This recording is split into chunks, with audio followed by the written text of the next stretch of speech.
Alright! Good morning Pilipinas and good morning world! At sa ating mga kababayang OFW at mga kababayan natin na nandyan sa Pilipinas na walang sawang sumusuporta dito sa Team Monty programa, thank you so much at mabuhay po tayong lahat hanggat gusto natin.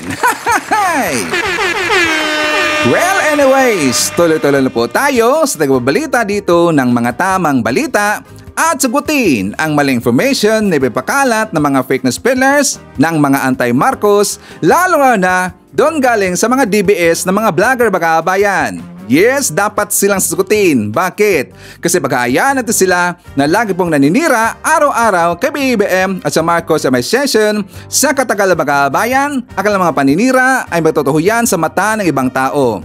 So dapat silang sagutin kasi ang bagong Pilipinas, bawal po ang mga sinungaling. At syempre, kasama niyo pa rin si Sir Ivan, ang pinakabulol na vlogger sa balat ng YouTube, pagbibigay sa inyo ng mga totoo at mga preskong balita na kinukuha natin sa ating kapitbahay na social media. So magandang buhay sa ating lahat mga kabayan and a happy Sunday sa ating lahat. Okay, so before tayo mag-start mga kabayan, well syempre, as usual, i-check natin ang mga nakapasok sa ating top 5 commenters doon sa ating last vlog. At nandito sa listahan, ang nanguna po si Ma'am Lerma Sondita. Meron siyang 72 na mga comments. Nandiyan po si Nemi Hasigawa. Meron siyang 41 na mga comments. Erlinda Abonita. Meron siyang 50 na mga comments. Jeline Quezon. Meron siyang 13 na mga comments. And Christina Santiago. Meron siyang 10 lahat na mga comments. Again, thank you so much po sa ating top 5 commenters. At syempre pasalamatan rin po natin ang ating po mga silent viewer dito sa ating channel. Thank you so much. At syempre pasalamatan rin po natin ang lahat ng mga viewers na lagi pong nagla-like, lagi rin pong nag-shares ng ating mga videos. Thank you so much. And also mga kababayan ko, i-acknowledge po natin ating po mga channel members. Nandyan si Florante Aquino, Barbara Butler, Pusong Inami, Katita Dar, Susan Torres, Edmond Castillejo, Samuel Membrado, and Via Bibar. I-greet natin ng happy birthday si Ma'am Liza Salamat na nandyan sa Bungalyon, Pangasinan. Siya po ang mother ni Ginaro Salamat at saka hi daw sa Salamat family. Again, happy birthday po kay Ma'am Liza Salamat. And syempre, i-greet po natin ng happy birthday ang asawa ni Ma'am Welmeli Acobera. Happy birthday. At saka syempre, i-congratulate ho natin ang bagong kasal makabayan. Sila po si Ma'am Ayesha and Mohamed Luta. Greetings from Evangeline Atienza of Dubai. Congratulations! Siyempre, i-greet po natin ating po mga suki, mga early birds. Yung nanguna po sa mag-comment dyan sa baba sa ating comment section, nandyan si Maria Midasiplon, nandyan po si Joselisa Moises, Len Gonzales, G. Nag, Erwin Ilagan, Florifigo Mapa, Jolie Pintor, nandyan po si Tiki Reyes from Davao City, Conchita Kabingabang, and hi to Ma'am Shane Sibal. Okay, so kumusta ang lahat mga kabayan? How are you today? Well, of course, I'm hoping po na sana magandang ating gising ng umaga at meron ng energetic po na aura katulad po kay Sir Ivan. Siyempre, as usual, doon po sa kababayan po na kagigising pa lang at wala pang energy, don't worry. Painitin ko po agad yung mga umaga kasi marami mga baon na mga pasabog at mga balita sa Sir Ivan na magamit ho natin. Ipandibang po sa mga ipinapakalat ng mga fake news ng kabilang kampo, mga fake news peddlers. At siyempre mga kababayan ko, dapat natin silang kukurtin araw-araw kasi sila po ay salot ng lipunan. Okay, good morning Pilipinas, Luzon, Visayas at Mindanao. Okay, so mga kababayan ko, alam nyo po, meron pa rin pong ulan-ulan some part of area sa Pilipinas, sa area po ng Visayas, sa area po ng Samar, Leyte, mga kababayan. And also, dyan rin po sa Luzon area, ulan-ulan pa rin po. Nakita mo nga yung nangyari po na rally doon po sa Liwasang Bonifacio, mga kababayan. Inulan eh. Kahit po ulan-ulan doon, nandun pa rin po sila. So, according po sa Pag-asa, mga kababayan, di ba sinabi na ho yan last month, na kapag papasok na po yung month of Bear, September at saka yung October, mga kababayan, talagang magkaroon po ng ulan-ulan. At saka ma-experience natin po yung medyo ambon-ambon at saka every other day, magkaroon po ng ulan, mga kababayan. According po na Pag-asa, normal ho yan, okay? So, siyempre, alam po natin ating gagawin, mga kababayan. So, kapag meron pong medyo po medyo problema po na lugar at saka kapag sunod-sunod na po yung ulan mga kababayan, dapat stay safe po tayo. At saka alam na rin po ating gagawin mga kababayan. Okay. Mga kababayan ko, meron pong forward sa atin. Siya nga pala, before tayo pumunta doon sa ating topic, tungkol po doon sa nangyari na rally doon po sa Liwasang Bonifacio, doon po sa assembly sa Davao City mga kababayan. Yes, meron pong nangyaring assembly doon. Pero hindi po yung assembly na, di ba sinabi ko kahapon mga kababayan, na magkakaroon daw ng malakihang rally doon po sa Freedom Park sa Davao City. Pero yun po hindi po natuloy mga kababayan. Hindi natuloy. Tsaka according po sa aking spy dyan po sa Davao City mga kababayan, at saka siya rin po nandyan po sa isa po sa barangay official, sabi niya, Sir Ivan, hindi po natuloy. Bakit Sir Ivan? Kasi according po sa aking asset, hindi natuloy kasi hindi po pumayag ang iba mga kababayan. Hindi daw pumayag. Siguro hindi nagkasundo sa budget mga kababayan. Baka siguro hindi nakasundo sa ganun-ganunan. Alam naman natin. So walang nangyari po na rally doon po sa Freedom Park, kundi nakaroon sila po ng National Assembly mga kababayan. So mamaya babalikan natin yan. Bakit si Ivan? Kasi nga ito pong si Bato de la Rosa, meron siyang pagbabanta mga kababayan.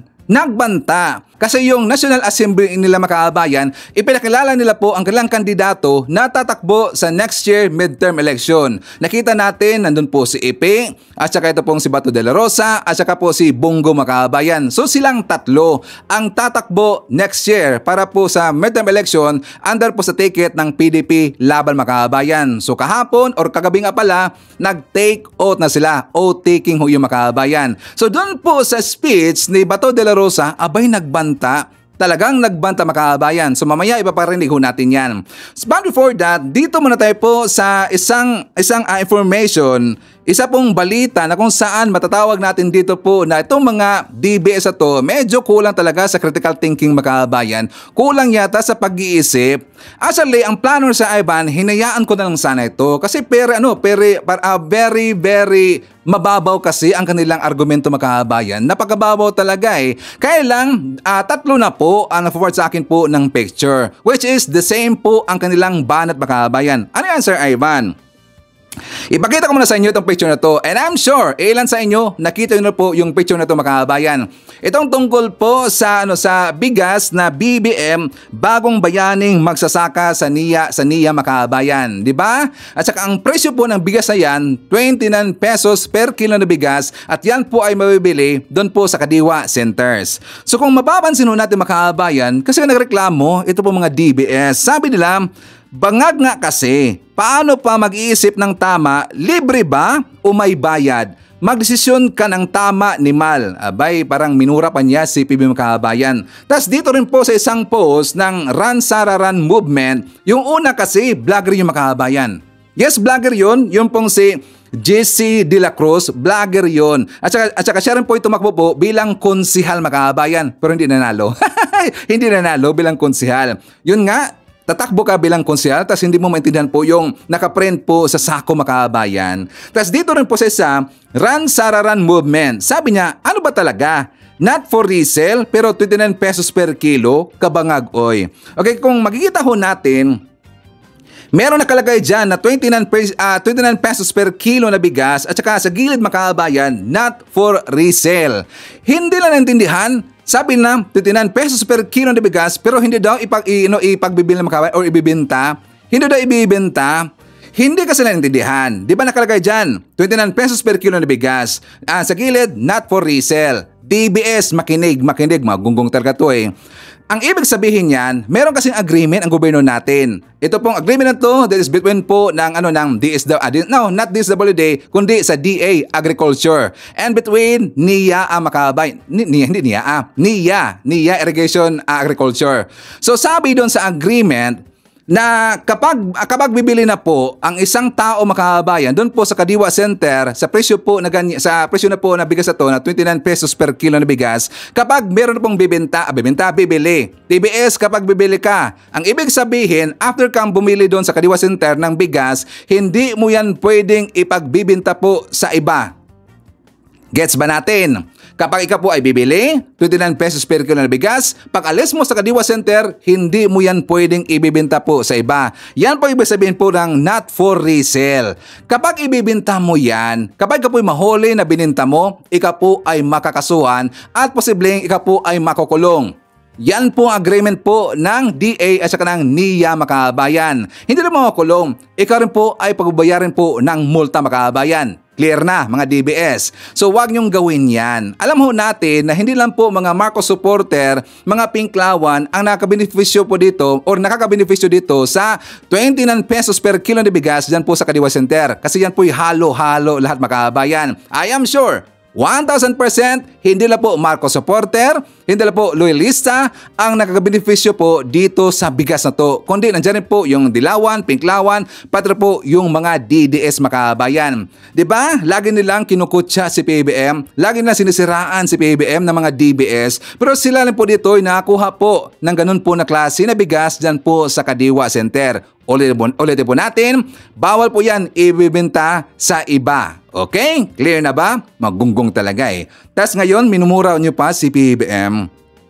So makabayan ko, before tayo pumunta doon sa pagpunta po ni Sara Duterte doon po sa Naga, sa lugar po ni BP Leni Robredo makabayan, former BP si Leni Robredo, diba nakita natin pumunta doon itong si Sara Duterte doon. At saka syempre, sari-sari po itong mga reactions, mga kuro-kuro kung bakit pumunta itong si Sara Duterte doon sa bahay mismo ni Leni Robredo makabayan. So mamaya babalikan ho natin yan. Kasi pag-uusapan muna natin po yung nangyaring rally kagabi doon po si Liwasang Bonifacio. Diba sinabi na nga ng kampo po ni Digo, Digong ni Kibuloy, nagpalabas na po sila ng memorandum statement na hindi na muna sila or hindi na sila magpapaipal or sasali sa maisog rally makabayan. Hindi po. Pero itong maisog rally na to, sila po yung nagmatigas, nagrally pa rin po doon sa Liwasang Bonifacio. Pero makakabayan ko, alam rin po natin na kahapon po ay anibersaryo sa pag-declare po ng martial law ni Apo Lakay sa panahon niya makabayan. So kahapon po, meron nangyaring event, meron po mga nag-rally, pero yung rally na yon, sila po yung against sa martial law makabayan. Ngayon, ang ginawa po ng maisog rally, ikinabit nila ang kanilang rally doon po sa mga nag-rally po ng martial makabayan para sasabihin po ng mga nakita sa kanila, wow, ang dami po ng mga dumalo doon sa rally na yon. Actually, naging mix kasi yung makabayan. Mix po yun ang mga nag-rally. Ang iba sa martial law, ang iba yung pong sa maisog rally makabayan. Pero hindi po ganun kadami. Nakita ho natin. Iilan lang po ang nandun makabayan. Yes, ilan lang po. At saka nakita ko nga doon yun pong si Morales, si Jonathan Morales, at saka nangyari talaga ang ating analysis makabayan.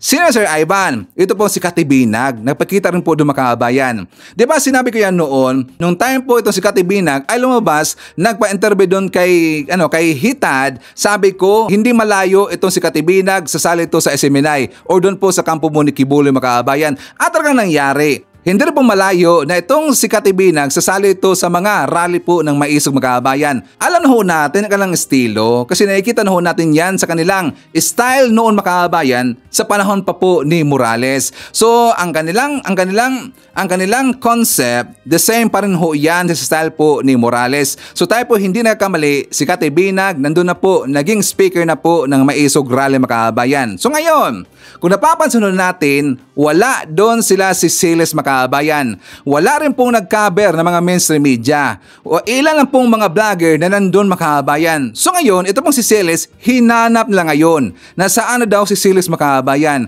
Diba sunod-sunod po yung mga rally dyan sa Liwasang Bonifacio. Ang nanguna doon, diba si Siles? So nung nag-declare na po at saka sabi po ng taga-SMNI, meron silang inilabas po na memorandum na ayaw na nilang sasama sa mga maisog rally, hindi na rin po napakita itong si Siles makabayan. So sabi nila, baka daw si Siles ay nabayaran na.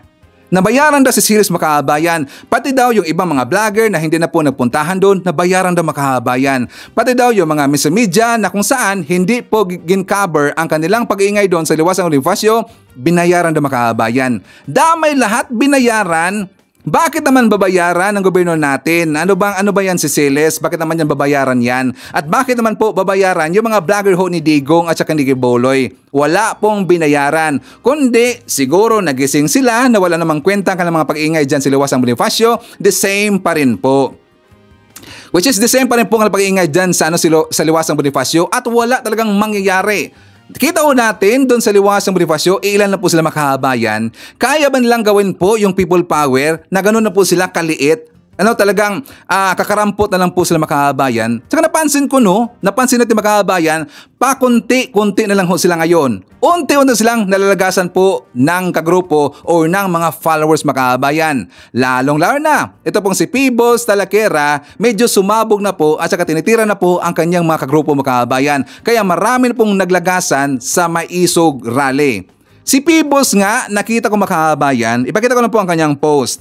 Sabi niya, na ito yung napakita na po si Ipi doon po sa oath-taking ng PDP Laban Makahabayan sa National Assembly, hindi rin po yung nagustuhan po ni Pibos Talakera. Talagang tinira niya ngayon yung mga Duterte Makahabayan.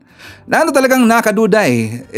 Sabi ko nga, itong si Pibos, arte-arte lang ba to? Dama-dama lang ba to? Or para po siya ay pag-usapan Makahabayan? Or baka, ang ginagawa dito po ni Pibos para po ma-divert po yung mga issue Makahabayan. Kaya kinontra niya ngayon yung mga DDS. Si Ipi ayaw niya Makahabayan. Si Bato ayaw niya, pati po itong si Bongo. Sabi niya, ayaw na naman kayo na mas iboboto niyo pa si Ipi kaysa kay Abalos, pwede niyo namang parehong hindi iboboto or hindi iboto.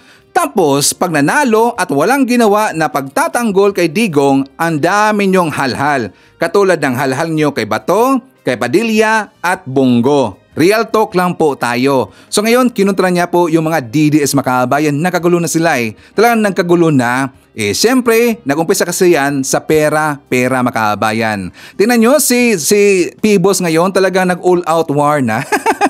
Kinontra na po ang kanyang mga kalyado Makahabayan. Bakit kaya? Baka sasabihin na po dito ng mga DBS na bayaran po itong si Pibos Makahabayan. Hindi malayo yan. Di ba DBS? Alam ko po yung iniisip. Alaman natin yan. Na baka sasabihin nyo naman po dito na itong si Pibos na bayaran po ng kampo ni PBB Makahabayan. Yan naman kasi ang kanilang mga argumento at saka pangako sa Makahabayan. Kapag kasi hindi ka aayon sa kanilang gusto, hindi ka pabor po sa kanilang gusto, tatawagin ka agad po na bangag at saka bayaran Makahabayan. Correct ba I'm wrong? Okay? So doon po sa nangyari po sa rally sa Liwasang Bonifacio, ulit na po natin, nandun na po si Binag, Katibinag at saka ito pong si Morales or Jonathan Morales Makahabayan. Pero nakita na po natin, hindi ganun kadami ang bilang ng mga sumama o nagpuntahan doon sa Liwasang Bonifacio. At hindi rin po nila kayang gagawa po ng people power Makahabayan. Kasi kapag kaya po nilang magkaroon po ng people power, noon pa nila yan ginawa yung Makahabayan. Noon pa nila yan ginawa. Bakit hindi nangyari ang people power? Sa panahon pa po na nandun po yung kapulisan natin po sa compound ng QOGC, dapat ng time na yon, gumawa na sila po ng hakbang para po magkaroon po ng people power. Mismo ba nga, di ba mismo po si Eleanor Cardona nanawagan Makahabayan? Nanawagan daw siya sa 8 million nila na mga membro. Nangyari ba ang people power? Wala po, 'di ba?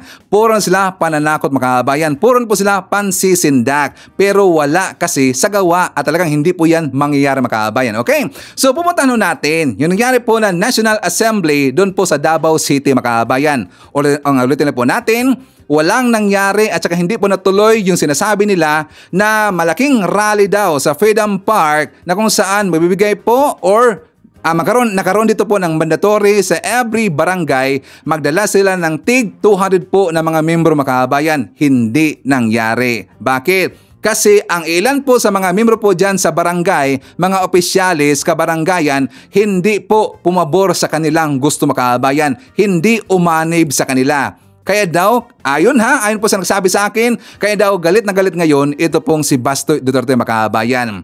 Niligwak na si Baste ng kanyang mga kabarangayan. Nakakahiya naman.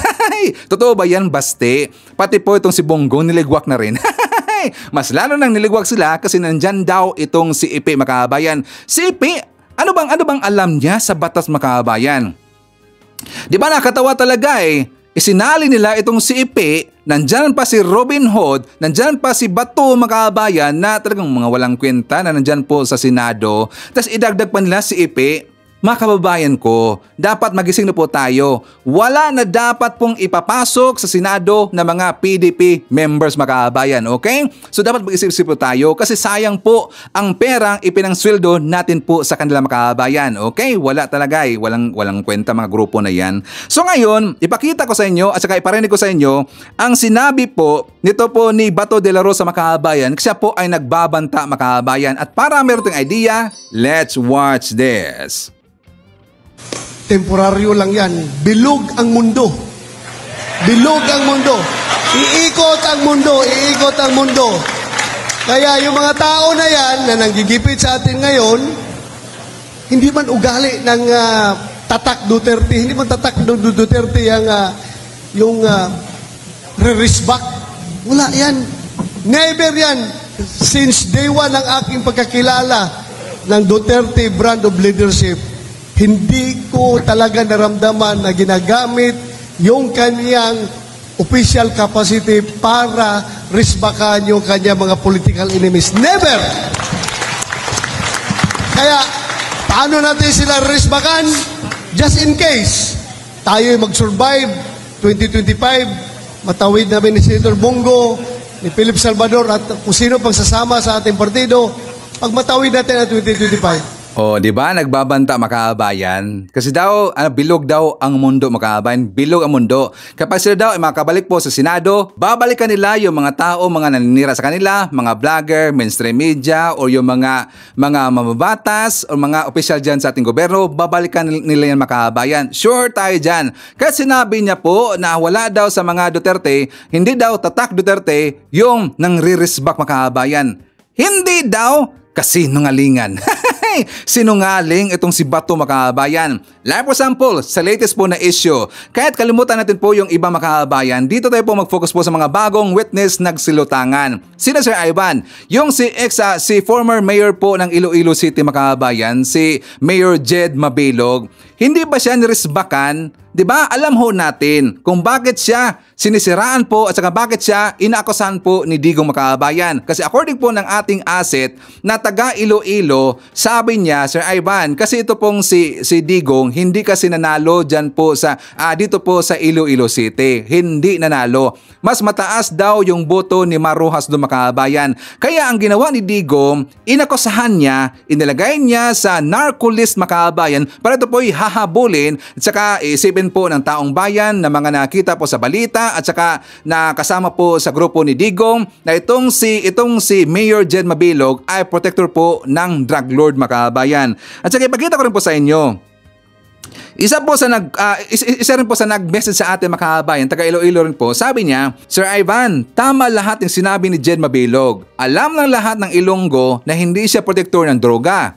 Gawa-gawa lang yan ni Digong nyo. Yun kasi natalo siya dito sa Iloilo. Ang laki ng lamang ni Maruha sa kanya. Sir Ivan, alam ko kasi dito ako sa Iloilo. Pero loyal kami sa Marcos kasi ang tatay ko from Sarat, Ilocos Norte. Pero dito namin lumaki Iloilo. Sir Ivan, number 1 ka sa amin dito, mabuhay po kayo. Thank you so much. Thank you. At saka sa mga taga Iloilo, no, mga Ilonggo, hala po, kumusta ang lahat? Okay, so yun po ang ebidensya, mga kababayan, taga Iloilo yun. Sabi niya, totoo daw lahat ang sinasabi ni Jed Mabilog na siya po ay hindi protector po ng droga, mga kababayan.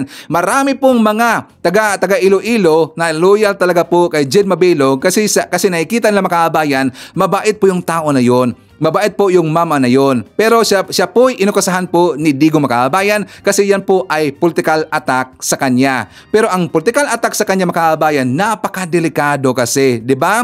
Akusahan ka na ka po ay protector po ng droga. Alam natin po sa panahon po ni Digong, mga kababayan, kapag hindi ka aayon sa kanilang gusto, ipapatigi ka kaagad. At buti na lang, ito pong si Jed Mabilog, mga kababayan, nakasibat siya, pumunta siya ng US at saka nag-apply siya ng political asylum kasama po ang kanyang asawa, mga kababayan. Bumalik siya sa Pilipinas. Marami kasi nagtanong, bakit ngayon lang daw, mga kababayan? Di ba marami po nag-comment yan? Bakit lang daw ngayon lang lumabas itong si Jed Mabilog? Bakit? Kasi sa pagkakaintindi ko dito mga kababayan, sa panahon kasi, tingnan lang po ha, sa panahon po ni Trillanes, sa panahon po ni Digong mga kababayan, anong nangyari kay Trillanes? Wala siyang laban, di ba? Kahit anong gawin niya na magpa-file siya ng kaso doon kay Digong, wala talagang mangyayari mga kababayan. Yan po ang nangyari po kay Leila de Lima. 'Di ba? Nilalagyan ho nila ng kaso si Leila de Lima, inakasahan nila at saka nakulong mga kababayan. Kawawa nga eh. Subuti na lang sa panahon po ni PBBM, naging fair po yung trial, naging fair po yung justice sa lahat po ng mga inakasahan mga kababayan. So nakita po ng judge na yung si Leila de Lima ay wala siyang kinalaman mga kababayan. Siya po ay hindi guilty. So siya po ay nakalaya ngayon. Yan po ang posibleng mangyayari kay Jed Mabilog mga kababayan. Kasi kaya no choice siya, sumibat lang po siya doon po sa US mga kababayan. Ngayon siya bumalik kasi alam niya sa panahon po ni PBBM, fair kasi ang justice sa Pilipinas. Kaya napakita na po at saka handang-handa siya magiging witness po sa ICC pati po sa mga kaso po ni Digong dyan po sa Pilipinas mga kababayan. Okay? Diba? At sasabihin po ni Bato de la Rosa, hindi daw gawain ng mga Duterte mga kababayan. Maniniwala ba tayo? Agree ba tayo sa sinasabi po ni Bato de la Rosa mga kababayan? Please comment nyo sa baba at babasahin nyo mamaya ni Sir Ivan. Okay? Siya nga pala mga kababayan, sino ba ang nakapansin sa ating outro na music? Okay ba? Maganda ba yung music? At saka ano po yung title mga kababayan? Kung sino mo yung nakaabot sa doon po sa dulo at saka narinig nyo po yung music natin or outro music natin, please comment nyo sa baba kung ano yung title mga kababayan. At saka babasahin nyo mamaya ni Sir Ivan. Okay? Before tayo patuloy po sa ating next topic, i-shout out muna natin. Nandyan po si Pipito Macaranas, Army DXN, Angelita Holsinger, nandiyan po si Aubrey 21, Joseph Magallon, Antonio Payos, Moonflower, Regina Oxon. Nandiyan po si Jessica Calvador-Espina. Nandiyan po si Jovi Montero, Nelda Arcio, Susan Reyes, Noel Narcida, Maricruz Hernandez from North Carolina, USA. Hi to Perla Filarca, Deng Cristina Sordilla, nandiyan po si Edna Boyrano, and hi to Mel Manggao. Mga ko, mas maganda siguro na kapag kayo po ay magko-comment, lagi rin po kung saan ang inyong lugar or saan po inyong location mga kababayan, okay? Maganda yan, from Philippines, from Singapore. Di ba maganda yung mga kababayan? At saka para po ma-acknowledge natin ang inyong lugar aside pa po sa inyong pangalan, okay? At saka sasagutin ko rin po mga kababayan, meron kasing mga nag-comment, mga nag-comment, I think 4 yata yon. Sabi niya, bakit hindi ko na lang po i-shout out? Bakit ayaw ko lang po i-shoutout po yung mga viewers natin mga kababayan? Idagdag sa oras daw eh. Tsaka sabi pa nga nila, sayang daw sa oras mga kababayan. So bakit ko sinashoutout lagi po ating mga viewers dito? Kailangan talaga pong pahalagahan po ni Sir Ivan ang mga viewers natin. Bakit? Kasi kung wala po yung viewers, wala rin po si Sir Ivan. Wala si Sir Ivan, kundi dahil po sa ating mga viewers mga kababayan. Okay? Diba? Wala talaga si Sir Ivan eh. Kung wala kayo, wala po si Sir Ivan. So dapat po i-acknowledge natin at dapat pasalamatan rin po natin. Sa totoo lang, utang ko po sa inyo ang ating channel mga kababayan. Nabuhay po ang channel natin dahil po yan sa inyo. Dahil po yan sa panonood ninyo. Dahil po yan sa panonood ninyo sa ating mga advertisement. Dahil po yan sa pagbibigay ho ninyo po ng super thanks, sa pagiging member ninyo sa ating channel memberships at marami pong iba. Kayo po ang dahilan kung bakit buhay na buhay po ang ating channel mga kababayan. So dapat lang po sila po ating i-acknowledge at saka i-shout out. Okay? So anyways mga kababayan ko, before tayo pumunta doon sa issue at saka sa napaka-desperado talaga ni ni Pusit mga kababayan, yung pagiging desperada ngayon ni Pusit. Pag-usapan ho natin yan. But before that, syempre, dito muna tayo po sa ating good news. For more details, let's watch this. Libo-libong magsasaka sa Palawan ang nabigyan ng titulo ng lupa na ilang dekada na nilang sinasaka. Kabilang sa mga benepisyaryo ay mga kabataan na nagtapos ng kursong agrikultura. Hinimok naman ng Pangulo ang mga kabataan na bumuo ng makabagong pamamaraan ng pagsasaka. Yan ang ulat ni Kenneth Pasyente.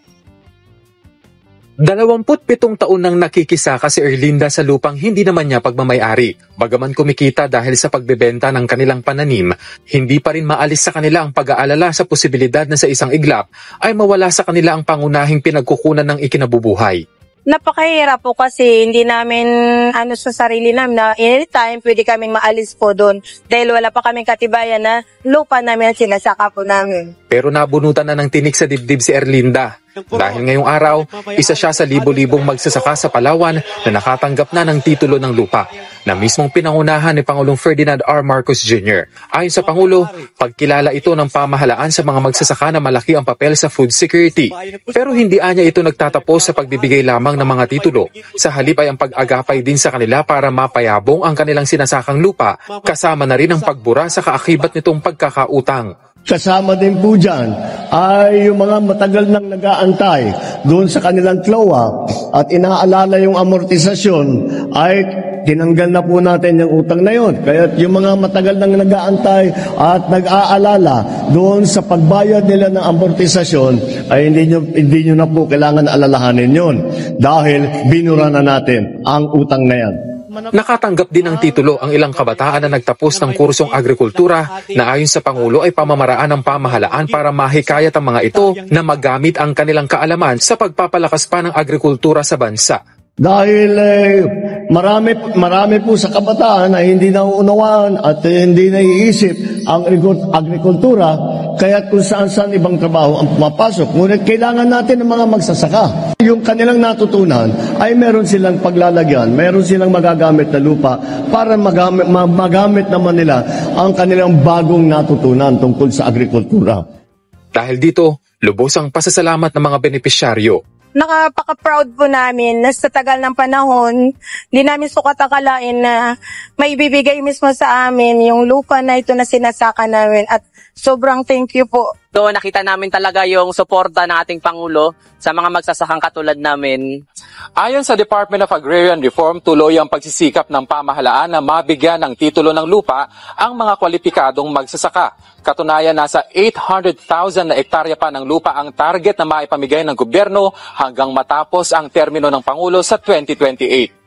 Pinangunahan naman ng punong ehekutibo ang ceremonial turnover ng farm-to-market roads na may kabuuang halaga na mahigit 44 million pesos. Layo nito na mapalakas ang connectivity sa lugar, gayon din ang pagtiyak na mas mapapabilis ang pagdadala sa merkado ng mga agricultural product ng mga magsasaka upang masiguro ang kanilang kita. Batid namin ang paghihirap ng ating mga magsasaka, lalo na ang mga nagtatanim sa malalayong lugar. Hindi lamang kumakain ng oras ang mahabang paglalakbay, kung hindi ay maaari ding magdulot ng karagdagang gastos. Mas lalakas ang inyong kakayahang magdala ng mga produkto sa pamimilihan nang hindi kinakailangan mag-alala tungkol sa posibleng pagkasira ng inyong ani. Kabilang sa proyektong yan ang Busuanga to Karuray, Sitio Nalbot to Arado at San Nicolas to Sitio Canyogan Farm to Market Roads. Bukod sa Palawan, namahagi rin ng titulo sa mga magsasaka si Pangulong Ferdinand R. Marcos Jr. Kasabay ito ng turnover ng mahigit 50 makabagong ambulansya para sa Region 6 sa tulong ng Philippine Charity Sweepstakes Office. Yan ang ulat ni Alan Francisco. Ito ang 51 Patient Transport Vehicle o mga ambulansya mula sa Philippine Charity Sweepstakes Office o PCSO na ipinamahagi sa Region 6 sa Iloilo Province. Ibinigay ito sa mga benepisyaryong lokal na pamahalaan at state-run hospital sa Region 6. It's built upon our thrust to improve people's access to healthcare, especially in vulnerable communities and geographically isolated and disadvantaged areas. In delivering those services, every second matters, and these vehicles will ensure that help will arrive without delay. Because our work is about prompt action. Healthcare is about prompt action. Ang mga patient transport vehicle na ito ay mga state-of-the-art emergency vehicle na may stretcher, oxygen tank, blood pressure monitor at iba pang medical equipment. Sa pamagitan nito, matutulungan ang mga residente ng Region 6 na kailangang agad maisugod sa ospital. Whether it is transporting patients from flooded areas during a storm, delivering medical supplies where they are needed most, these vehicles are a lifeline that bridge those vital gaps. In the middle of a typhoon and other calamities, or in other such emergencies. Our experience teaches us that swift medical intervention from rescue vehicles saves lives and makes a lot of difference. Para naman kay PCSO General Manager Mel Robles, ang mga sakyang ito ay simbolo ng pag-asa para sa mga Pilipino, lalo na sa mga higit na nangangailangan. This event marks a significant milestone in our journey towards a healthier, more empowered, bagong Pilipinas. The Philippine Charity Sweepstakes Office takes pride in delivering these vehicles, reflecting our commitment to President Marcos's vision. Sunod namang pinangunahan ni Pangulong Marcos ang distribusyon ng mga electronic titles at certificates of land ownership awards sa higit 1,000 agrarian reform beneficiaries sa Western Visayas. Ayon kay Pangulong Marcos, higit 2,600 na ektarya ng agricultural land ang naibigay sa mga magsasaka sa Iloilo, Aklan, Antique, Capiz at Guimaras. Ang ating pamahalaan ay batid na marami sa inyo ang magkaroon ng maraming pagsubok sa pagsasaka. Pero ito ay pangako namin, hindi namin kayo pababayaan. Lahat ng ito ay bahagi ng mas malaking layunin na tiyakin na walang magsasakang maiiwan. Kaya po sa araw na ito, hindi lang tayo nagdiriwang ng mga numero. Ang tunay na selebrasyon ay ang inyong tagumpay. Ang bawat pamilyang may lupa, ang bawat magsasakang hindi na nangungupahan pa. Kaya naman ang mga magsasaka, labis ang pasalamat sa pamahalaan at kay Pangulong Marcos. Importante para iiwan sa mga bata. Ilang taon ka na po? 68. Kumbaga, mas iniisip mo yung mga anak, yung mapapamana mo sa kanila yan. Opo.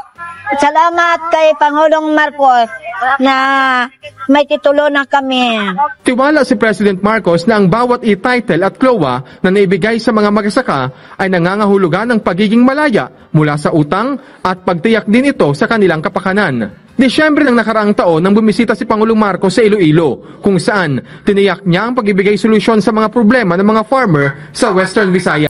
Kung hindi naging presidente po si PBBM Kababayan, hindi po mababayaran ang mga utang po ng mga farmers, tsaka mabigay po sa kanila ang kanilang titulo po ng kanilang lupa makabayan. Di ba kung hindi po naging presidente si PBBM, talaga pong tayo po'y napakaswerte na sa po'y naging presidente makabayan. At saka yung pong tungkol po sa Love for All Makabayan na programa po ni FL Lisa, maganda talaga malaking tulong ho yun. At yan po ay Tatak Marcos Makabayan. Okay? So, palapakan naman natin si PBBM. Palapakan rin po natin po si FL Lisa Makabayan. Saka palapakan rin po natin ang Marcos Administration.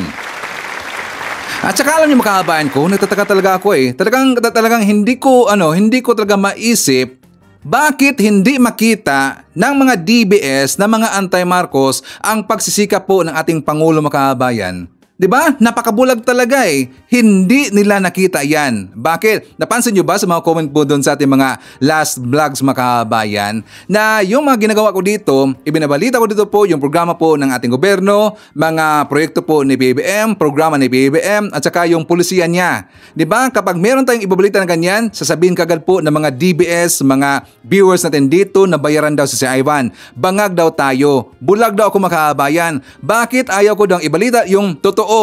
Yan na, ito daw si PBBM, wala dang ginagawa, wala dang programa, wala dang proyekto. Dapat ganun Makabayan. Dapat daw ganun, hindi po bulag si Sir Ivan. At dapat natin pong ipaalam sa taong bayan ang ginagawa po ng ating presidenteng si PBBM. Kayo naman kasi mga DBS na makahilig talaga ninyo na magtatago po ng mga totoong information kasi gusto ninyo ang laging bida at gusto nyo na magiging bida yung pong si Fiona Poset. Diba? Correct ba I'm wrong? Okay, so Makabayan ko, meron po tayong ipapakita sa inyo na kung saan ito pong post na to, post kasi ito ni Beck Rodriguez. Ito po yung nirepost po ni Hitad Makabayan.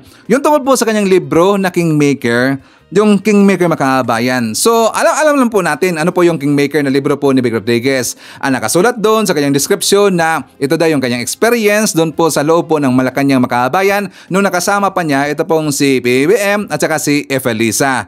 Yung mga nangyayari daw sa loob ng palasyo. So, yun po ang mga nakasulat doon po sa kanyang libro na Kingmaker Makabayan. Okay?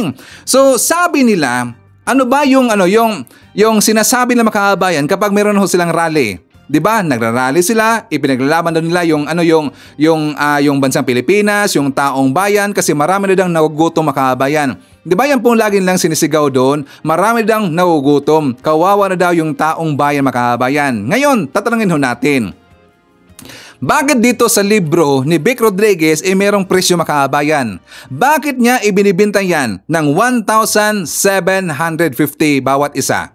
'Di ba? Sinasabi nila na marami daw nagugutom po ng mga ng mga kababayan ho natin, kaya daw sila nagrarally makabayan.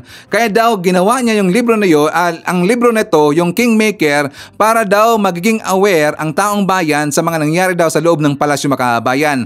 Gusto niya lang pala na malaman po ng kanyang mga followers na mga nauto niya ang nangyayari sa loob ng palasyo sa pamamagitan po ng kanyang libro makabayan. Bakit ayaw niya lang pong ibigay yan ng libre? 'Di ba? Bakit niya ipinagbibenta pa niya ng 1,750 po yung isa makabayan? Tapos ngayon, ang nakatawa naman kasi, doon po sa post po ni Vic Rodriguez, doon po sa kay Hitan makabayan, sabi niya, fully booked, bestseller ang kanyang libro makabayan. Fully booked daw, tsaka bestseller ang kanyang libro. Sabi niya, sa lahat ng mga Pilipino sa loob at labas ng ating bansa, taos puso daw siyang aking pasasalamat sa patuloy niyong pagsuporta sa aking libro. Dahil sa mainit ninyong pagtangkilik ay ganap ng isang bestseller daw ang Kingmaker The Hard Copy. Ngayon, saan ba niya pinost niya makabayan sa online? Pinost niya doon po sa www.fullybookonline.com makabayan. Ang name daw is Kingmaker. Okay? So, nakita ko doon sa mga post nila makabayan, ito daw, pinakita nila Kingmaker, bestseller na. Bestseller. So ngayon, napansin ko, paano yan nagiging bestseller? Wala ngang rating kahit isa makabayan.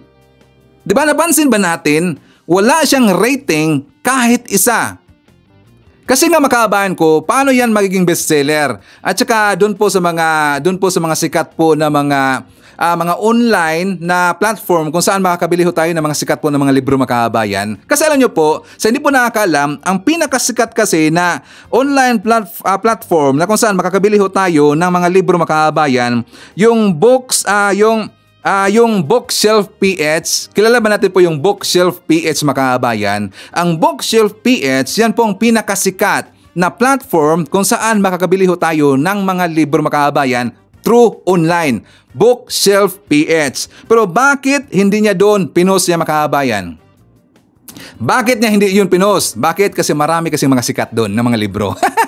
At saka marami kasi mga sikat doon ng mga libro na mas meron pa silang matutunan makabayan. Dito kasi sa libro po ni Vic Rodriguez, wala naman kasi ito po'y nagiging bida lang naman kasi dyan, ito pong si Vic Rodriguez makabayan. Diba, DBS? Ang nagiging bida dyan sa kanyang libro, si Vic Rodriguez. Pero, I am very sure, 1,000%, hindi niya inilagay doon makabayan ang kanyang kabulastagang ginawa kung saan nandun pa ho siya sa palasyo bilang isang executive secretary ni PBBM. Inilagay ba niya na siya po ay muntik ng mangurakot makabayan or siya po ay nagtangkang makurakot?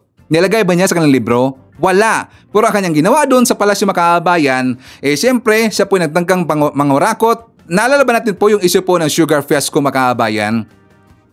Di ba tayo po aware dyan na ito pong sugar fiasco ay talagang overpriced ho yun. At saka ang nagmamanipula doon makabayan, ito pong si Vic Rodriguez. Nilagay ba niya sa libro? Wala. Ayaw niya malaman po ng kanyang mga nauto na meron siyang ginawa po na kababalaghan makabayan. At saka buti na lang yun po na nakita po ni BBM. Butin lang po yun po yung nakita kagad makabayan. Kasi nga, kung talagang naging tagumpay yun, ang ginawa po na pangurakot po ni Vic Rodriguez doon sa palasyo, ang malilintikan doon makabayan, hindi po si Vic Rodriguez, kundi si PBM. Kaya buti na lang, yun po ay nakita kagad makabayan. At saka siya po ay tinanggal sa peso kagad kasi siya po ay corrupt naman po na opisyal. Nilagay ba niya sa kanilang libro? Wala po. Tsaka hamon ko dito kay Vic Rodriguez, doon mo ilagay po sa Bookshelf PH ang libro mo.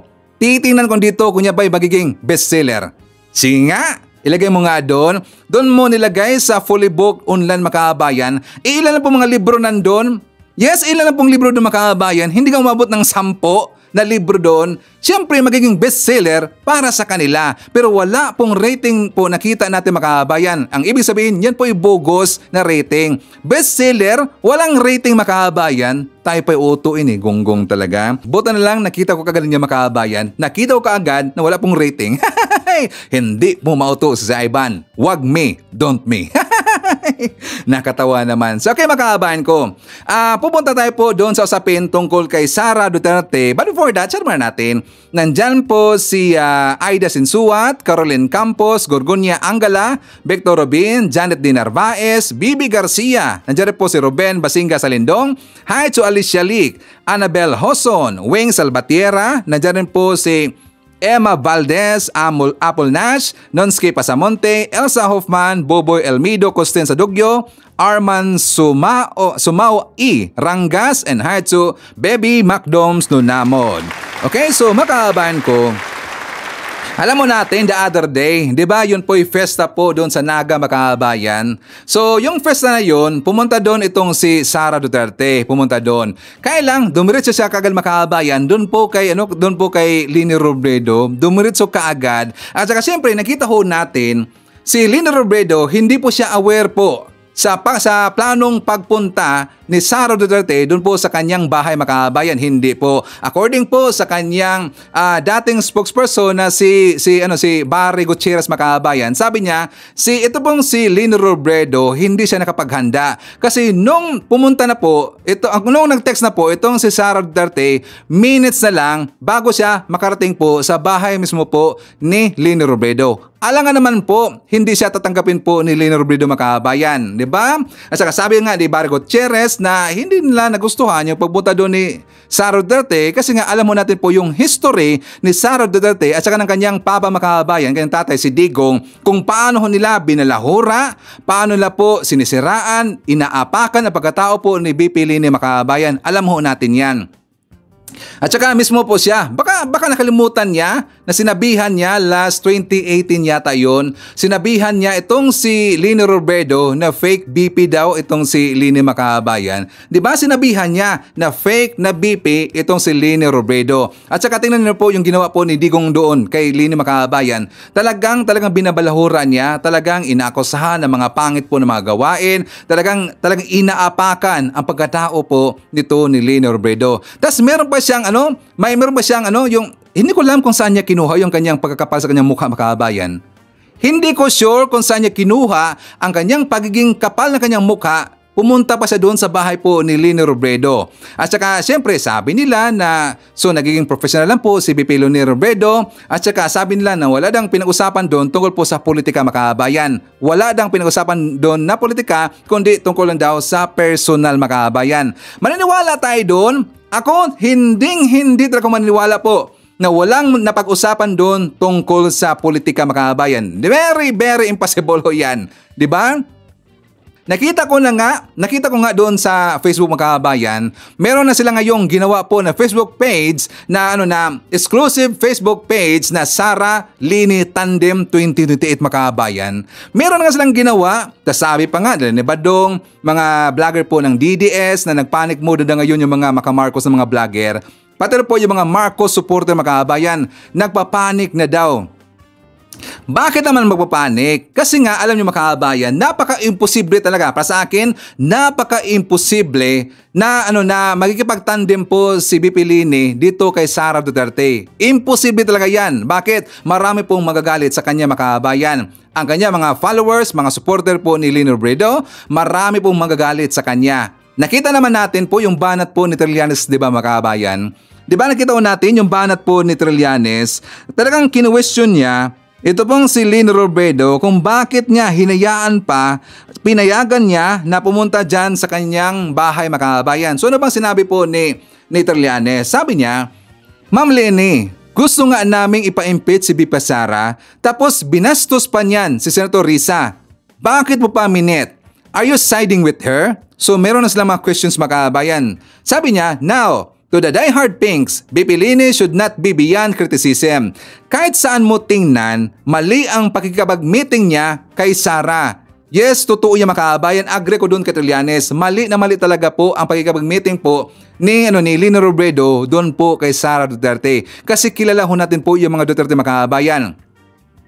Diba post nga ni Crisette Loretta Cho, sabi niya, let the games begin. Tandem daw ni Leni at saka ni Sara makabayan. Let the games begin. Dito na nga, nakasyoom na nga sila makabayan na tandem na daw si Leni at saka si Sara Duterte. So question po sa mga Pinklawan, sa mga Dilawan, okay lang ba sa inyo na kayo po ay magkikipagtandem po at saka makipag-alyado doon po sa grupo ng DDS or kay Sara Duterte? Please comment sa baba at sa babasahin niya mamaya ni Sir Ivan. Gusto ko pong makita po ang inyong side mga kababayan. Mga kababayan ko po mga Pinklawan, mga Dilawan. Okay? So please comment sa baba at sa babasahin niya mamaya ni Sir Ivan.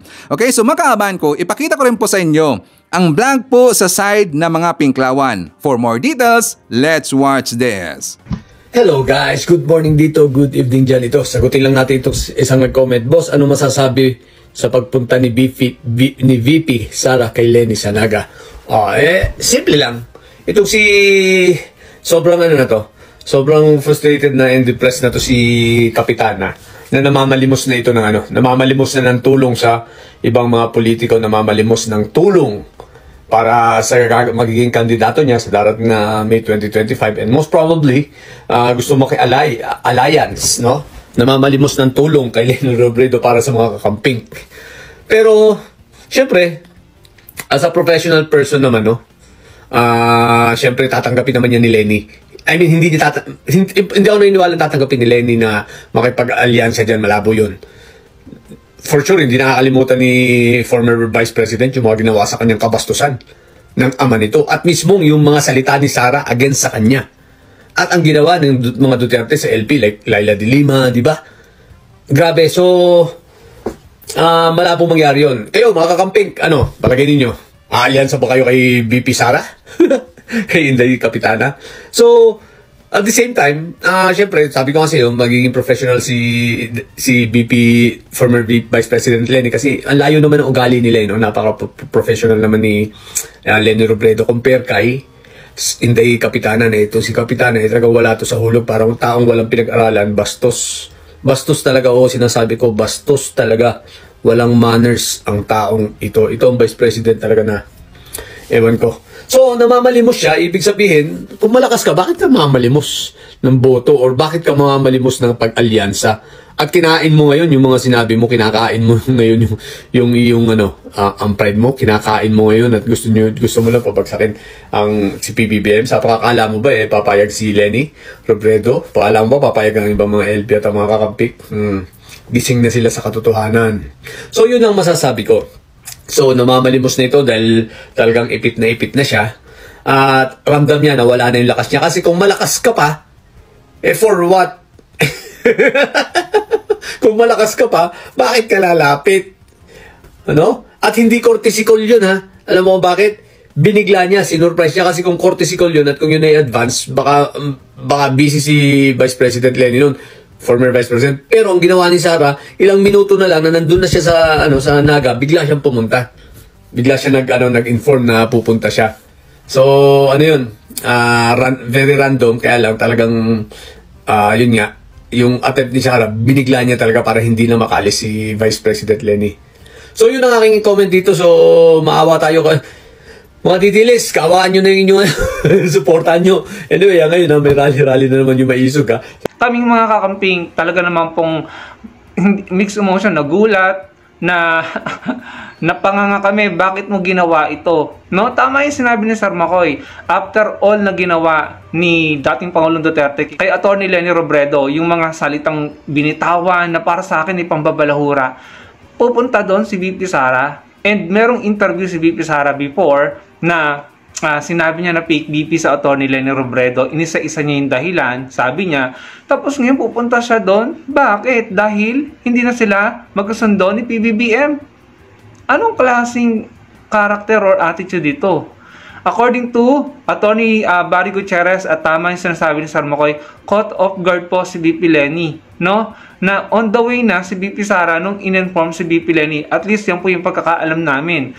On the way na si VP Sara nung sinabihan si VP Leni na parating. Syempre, alangan namang maging basto si VP Leni. Alangan naman maging bastos si Atty. Lenny at ipagtabo yan. Diba? Hindi naman po ganun ang ugali ni Atty. Lenny.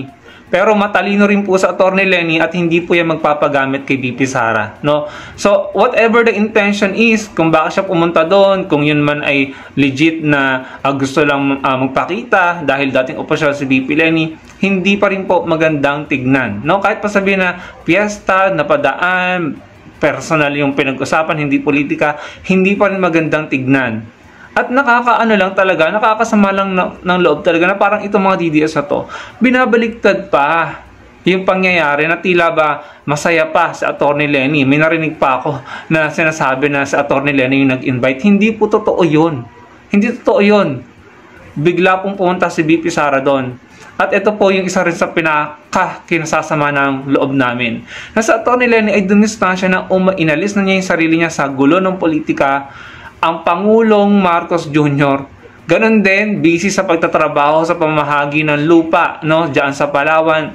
In short, busy sa pagtatrabaho. Si Atty. Lenny, busy sa piyesta sa Naga, busy sa paglo-launch ng satellite office ng Angat Buhay, para mas epektibo at mabilis ang pagbibigay ng tulong. Sa madaling salita, itong dalawang taong ito na rival, na siguro pwede natin sabihin na wala pang closure, no?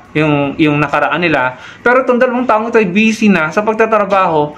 Tapos makikita natin or mababalitaan natin itong ginawa ni VP Sara na tila ba para po sa akin parang nagkikreate po ng drama or eksena na para naman magkaroon po ng intriga. Tapos maglalagay siya ng papahayag sila ng statement. I believe hindi siya ang sumulat nito kasi yung gumagamit ng pronoun na she no, sa ibang taong sumulat niyan. Pero sabi, statement daw ng Vice President, sinasabi niya sa huling linya na hindi siya desperate at hindi siya distressed. Pero ang nakikita nga po ng publiko ay tila desperado si VP Sara. Dahil nga po hindi maganda yung relasyon nila ng Pangulo. Tapos pupunta siya doon sa tao na naging rival ng Pangulo.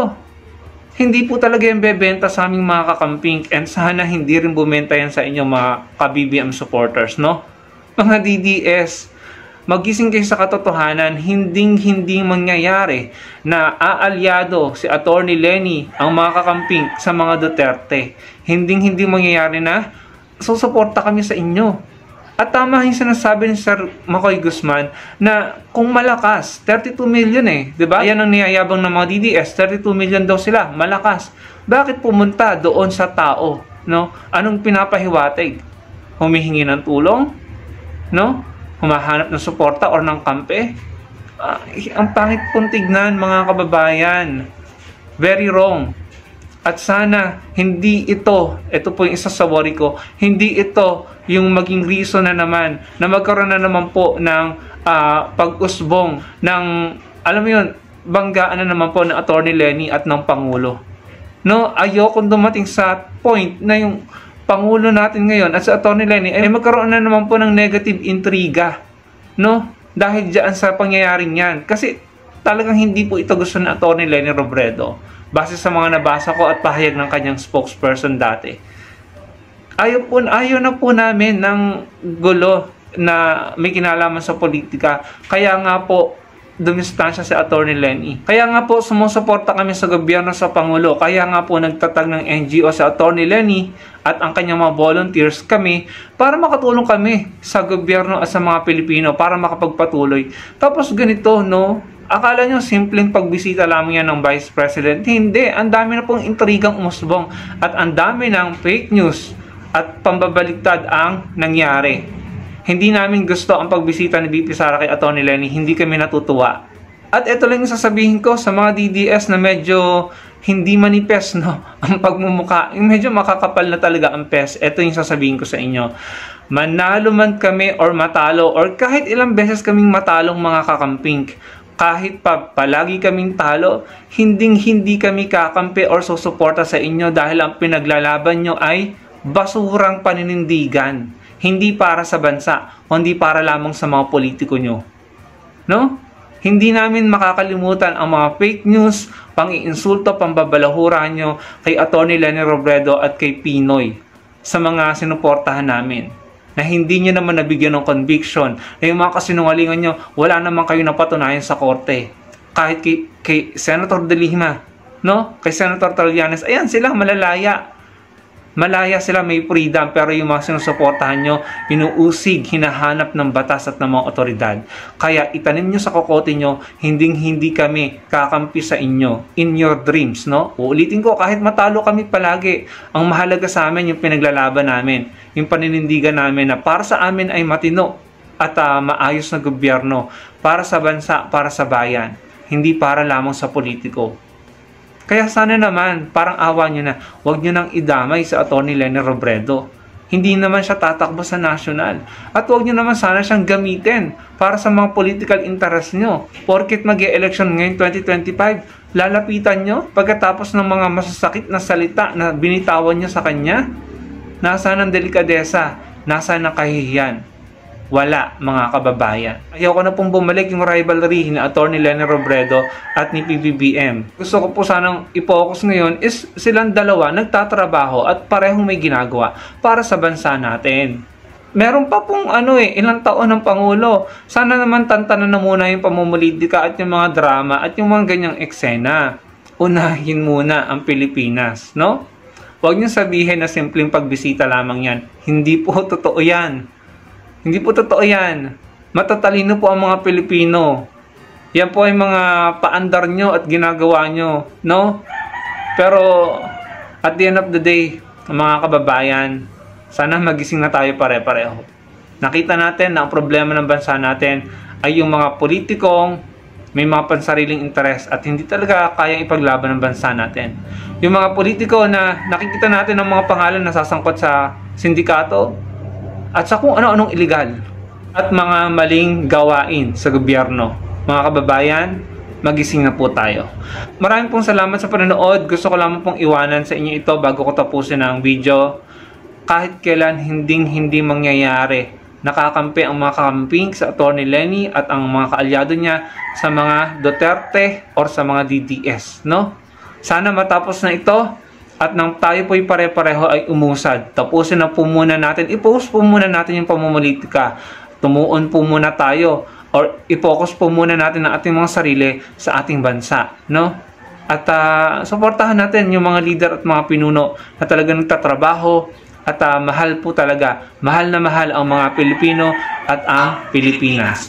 Okay, so i-shoutout po natin. Nandyan po si Ashen, Romeo Caro Gigato Jr., Nida Sanga from Vancouver, Canada. Hi to John Wig, Erpilo Mark. Nandiyan po si Jillian Quezon, Rosario Estoche from Dubai, UAE, Reynaldo Del Dio from Rome. Nandiyan po si Evelyn Garcia, Aga Duwata, and hi to Armando.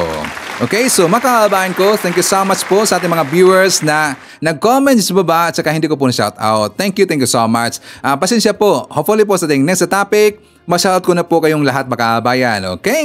So anyways, yan pong ating manakalap na mga balitang ngayong araw. Kung nakaabot ka po sa portion na to, sana nakapag-like na ho tayo. Libre po mag-share. Libre din na mag-subscribe. Again, maraming salamat sa mga viewers na hindi nag-skip ng ating mga commercials. Thank you so much. At before natin tatapusin ang programa ngayong araw, sana sabayan nyo si Sir Ivan para sa ating live messaging prayer. Dear God, muli lumalapit ako sa iyo upang ipagdasal ang aking minamahal na pamilya. Hinihiling ko na dinggin mo ang aking pagsusumamo at protektahan ang aking pamilya mula sa anumang pinsala o sakuna. Naway bigyan mo po sila ng karunungan at pag-unawa upang makagawa ng mga tamang desisyon at pagpili sa lahat ng bagay. Naway alisin mo ang anumang pagkakabaha-bahagi at sulungatan sa amin at punuin ang aming tahanan ng pagkakaisa at pagkakasundo. Naway ipalaganap mo ang kapayapaan at kagalakan sa aming tahanan at naway ang iyong pag-ibig ay tumagos sa bawat sulok ng aming sambahayan. Papuri sa iyo. Sa ngalan nating Panginoong Jesucristo, Amen. So maraming salamat mga kababayan and I hope to see you again on my next video.